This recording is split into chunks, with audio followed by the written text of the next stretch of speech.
I want to talk about something a little bit different in this video about the nature of draft coverage and how it has changed. Let me know what you think about all of this in the comments section. You might have a strong opinion on it. You might not. You might completely disagree with me, which is fine. Let me know what you think in the comments section. But I just feel that draft coverage today is very different to what it was at its peak, say, maybe 10 years ago. And I've been doing Seahawks draft blog since 2008. So there's been quite a few drafts between then and now.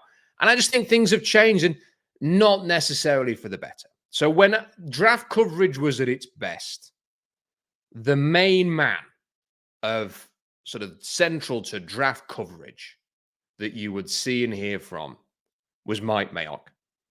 Mayock could be all over the combine. He'd be on the NFL network. He'd be there throughout the Senior Bowl. And the thing about Mike Mayock was that he was an old school talent evaluator. You got the sense that nothing made Mike Mayock happier than to get into a room and watch 10 games of a player and college football tape. He didn't do mock drafts.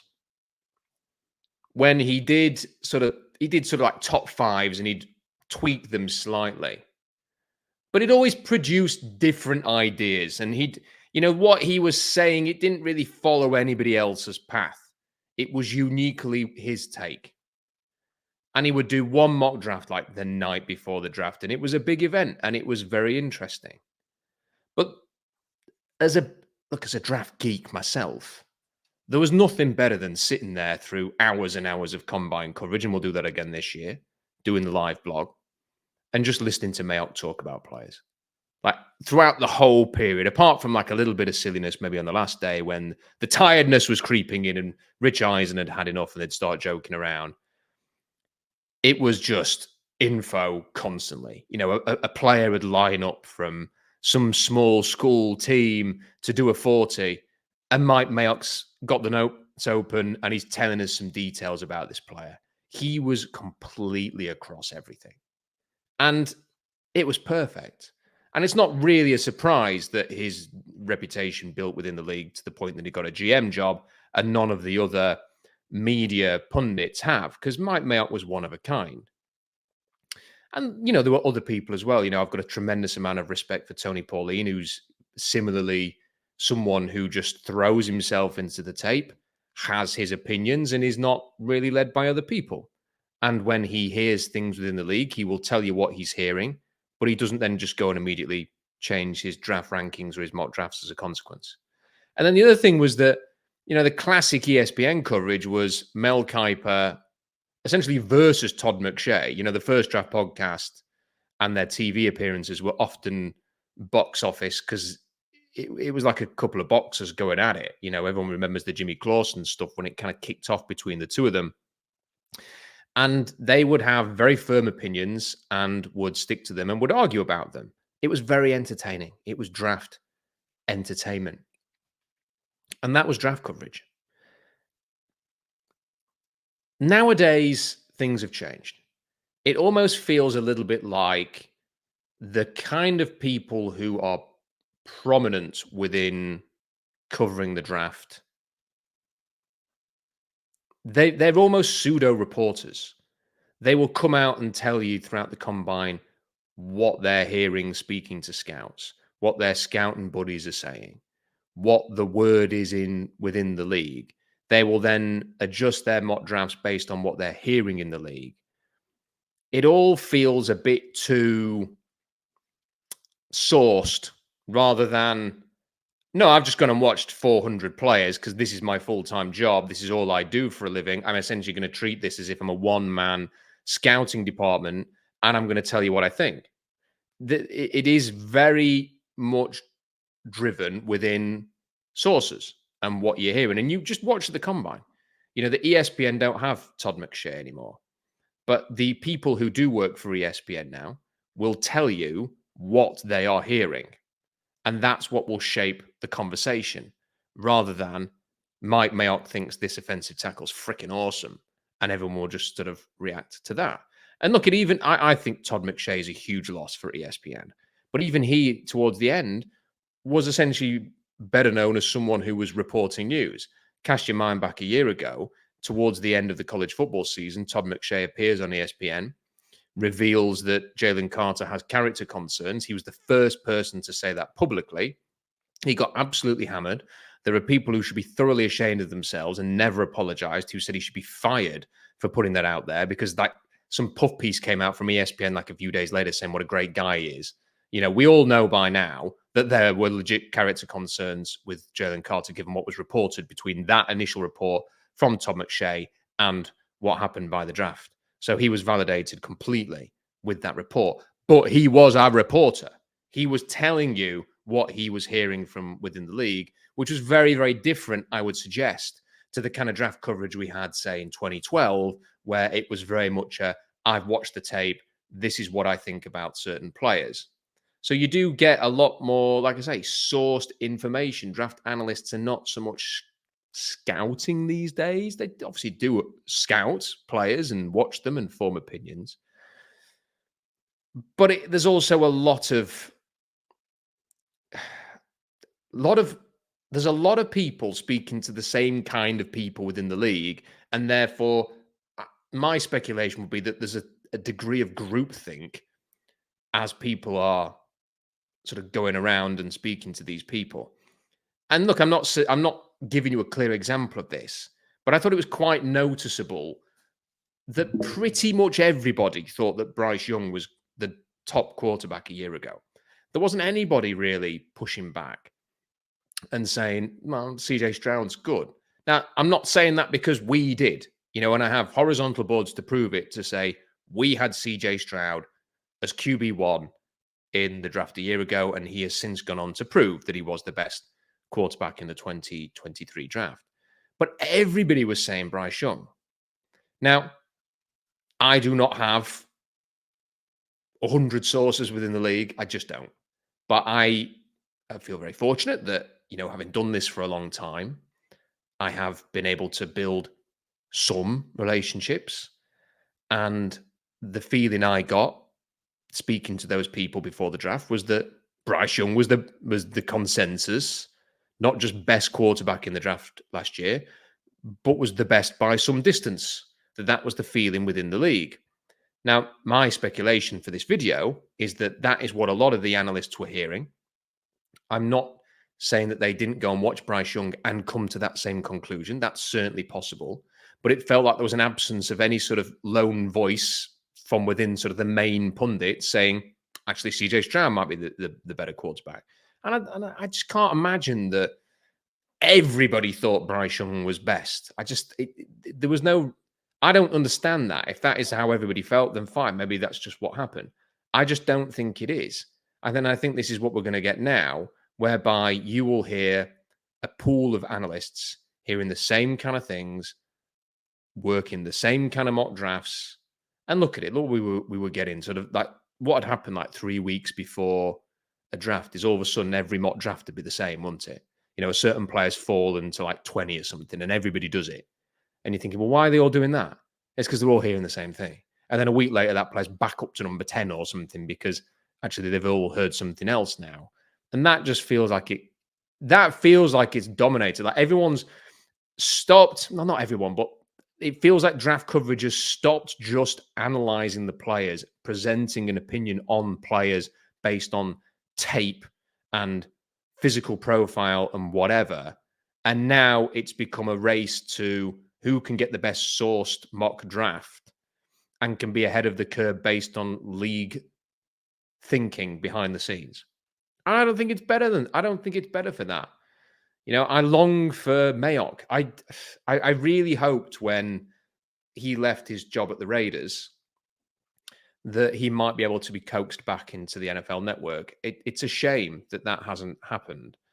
And I guess there's numerous reasons why. I mean, he will have presumably, got a tremendous payoff from the Raiders and may just think, I don't want to go back to grinding, tape endlessly just to talk about it on the television. I've been in the hot seat. I've been a GM. I've been a decision maker. I mean, John Gruden may have made most of the decisions at the Raiders, but he was in that room. He was having serious input. He was an NFL GM and may feel it's somewhat beneath him now to go back to being a TV pundit.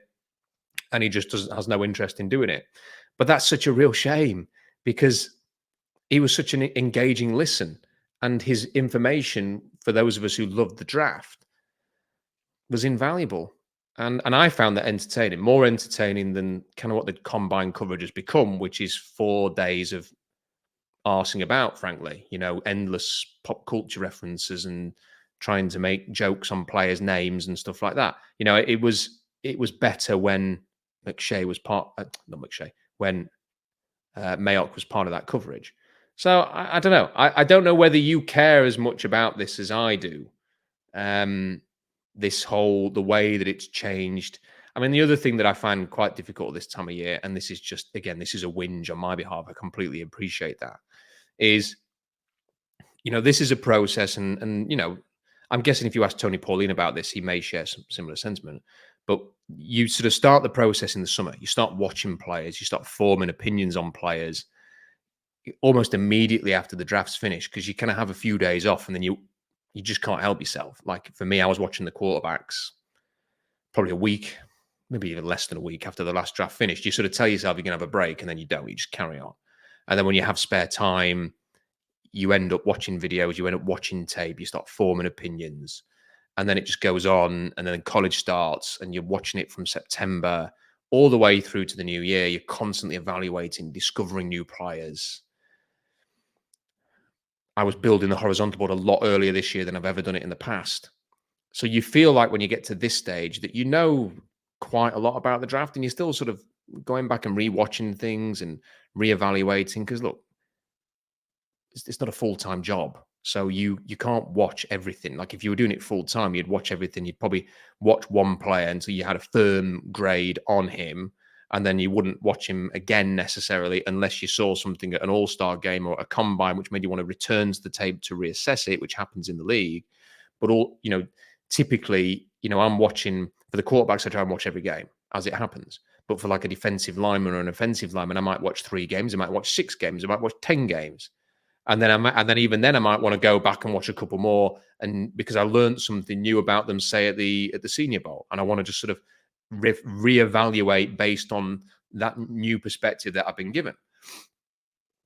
But you get to this time of year, and everybody has an opinion on the draft. All of a sudden, everyone's like, the Seahawks should do this, and you think, well, have you actually how much have you watched that play? Have you watched some highlights? Have you read a profile? Have you read somebody else's opinion on them?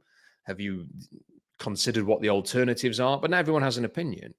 And, it's interesting living in that world when you have put as much work in as you have, to then hear that people say, well, they should do this. And you think, well, really? Should they do that? Is that realistic? Because, and you want to sort of argue with the world, but you can't. You've kind of got to take a step back. So I'd say this is a particularly frustrating time of year. But again, that's just a whinge on my behalf. You can't. What's the alternative? That nobody has an opinion on the draft ever. That no one says the Seahawks should do what. Of course, people are going to have opinions. In the same way that I would say during a season, the Seahawks should feature the tight ends more. And I'm not an X's and O person and would never claim to be. That's not my thing. And I've kind of gone off on a complete tangent there, as this has become sort of a slightly different, been more wide-ranging video than expected. But so sort of bring it back to the original point, I think there's a lot more.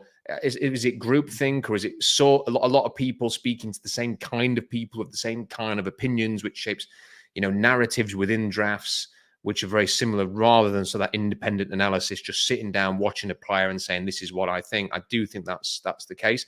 And I just wish that people could detach themselves a little bit from that. There's nothing wrong with hearing what someone's going to say. Listen, a couple of years ago, I remember really liking this one player, and I spoke to a really good source, like fantastic talent evaluator, and said, I really like this player. What do you think? I think he's going to be a first rounder. And the source said, round 4, and then listed a load of reasons why he was no good. Now, he went in the first round in the end, but he's been injured a lot and not really lived up to expectations. So who was right in the end? Me for saying first round, or the other person for saying 4th rounder, given he hasn't played up to the first round standard? But again, I guess the injuries have played a bit of an impact there. So I didn't put that player any lower on my horizontal board. I kept him where it should be. but I found it interesting to get that other perspective. And I can't remember exactly what I did at the time, but probably went back and watched the tape. But then you have to be guarded against overcorrecting because somebody else has told you something. But I do find this, I find it a very interesting topic as someone who's obsessed with the draft. I suspect there might be 7 people out there who are also equally obsessed with the draft, who also find this interesting or may just have a slightly different take and want to comment on this. And then there might be 7,000 of you who just think, what a load of boring nonsense. I don't care about this. Do a mock draft. For those of you who think that, I'm sorry. I just wanted to share a few thoughts on the draft at a quiet time before the combine next week when things are just going to go nuts and there's going to be like loads of stories about the draft and free agency and everything else. We're a week away from that. So bring it on. The live blog will be on throughout the combine. Robbie is promised he's going to be there. So we will have boots on the ground in Indianapolis looking at the combine. It's always a great time. It's always a time that I feel like I want just to sleep and never get any sleep because the combine now is on later because of prime time. And that's, I could do a whole video on that as well, because the fact that it's on at prime time makes absolutely no difference in terms of the product that you're watching. It just means that nobody does the short shuttle or the 3-cone anymore, which is really, really, really, really annoying. And the NFL has cocked that up big time. But they don't seem to be interested in going back. I don't think there's a primetime audience for just watching people run a 40 and then doing drills. Some of the drills are really boring, but there's useful information. So maybe just pander to the people who actually want the geekiness and the data, and not to the casual NFL fan who just has it on in the background and might be inclined to have it on in the background anyway, if it starts early in the morning like it used to. Anyway, let me know what you think about my whinge in the comments section. You can subscribe to the channel so you don't miss any videos. Give us a like, and don't forget to check out SeahawksDraftBlog.com for more analysis.